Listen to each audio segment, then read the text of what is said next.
हजुरलाई आज म घरमै सजिलैसँगले गर्मीयाममा हामी सबैलाई मनपर्ने कोल्ड कफी बनाएर देखाउँदैछु। नमस्ते, युट्युब च्यानल अमर पन्छी फूड वर्ल्डमा हजुरलाई धेरै धेरै स्वागत छ। अहिले काठमाडौँमा चाहिँ एकदमै गर्मी बढेको छ र हामीले चाहिँ घरमै पाइने सामग्रीबाट यसरी सजिलैसँगले कोल्ड कफी बनाउन सक्छौँ। आजको रेसिपी 2 जनाको लागि बनाउन जाँदैछु। 2 ग्लास चाहिँ म बनाउन जाँदैछु। चिसो दुध 2 ग्लास लिनु होला। चिनी 8 चम्चा चाहिन्छ। आइस क्युब्स चाहिँ 8 टुक्रा जति लिए।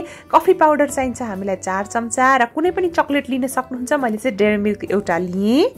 सुरुमा म चकलेट सिरप बनाउँदै छु। हजुरहरुसँग घरमै चकलेट सिरप छ भने त्यही युज गर्न सक्नुहुन्छ।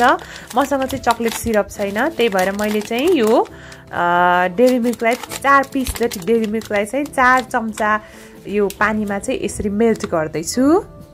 मजाले यसलाई मेल्ट गर्नु होला। हजुरहरुले चाहिँ बजारको एकदमै महँगो चकलेट सिरपहरु भन्दा पनि घरमै यसरी बनाउन सक्नुहुन्छ सजिलैसँगले। कुनै पनि चकलेटको बनाउन सक्नुहुन्छ। चकलेट सिरप चाहिँ डार्क चकलेटको बनाउनु भए पनि हुन्छ हजुरहरुले। यो चाहिँ यतिको भइसकेपछि मैले ग्यास अफ गरेँ र 2वटा ग्लासमा यसलाई मजाले यसरी कोट गर्दैछु। हजुरहरुले यो चाहिँ अप्सनल हो, हजुरहरुले नगर्नु भए पनि फरक पर्दैन, तर डेकोरेसन चाहिँ गर्दाखेरि अलिकति राम्रो देखिन्छ, त्यही भएर मैले चाहिँ यसरी डेकोरेट गरेकी हुँ। अब भने म बनाउँदै छु कोल्ड कफी। सुरुमा मैले ब्लेन्डरमा चाहिँ यसरी चिसो दुधलाई राखेँ। आइस क्यूब चाहिँ हजुरलाई कतिको चिसो मन पर्छ त्यही अनुसार राख्नु होला। मैले चाहिँ 8 टुक्रा राखेँ। कफी पाउडर चाहिँ 4 चम्चा चाहिन्छ ठुलो चम्चाले, र साथसाथै चिनी चाहिँ 8 चम्चा युज गर्नुपर्ने हो। मैले चाहिँ 4 चम्चा मात्र युज गरेँ, मलाई चाहिँ धेरै गुलियो मन पर्दैन।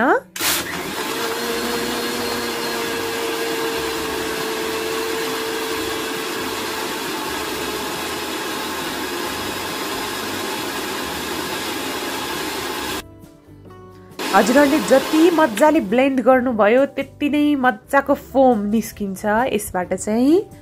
हेर्नुस् है त, बजारको जस्तै ठ्याक्कै बन्छ घरमै।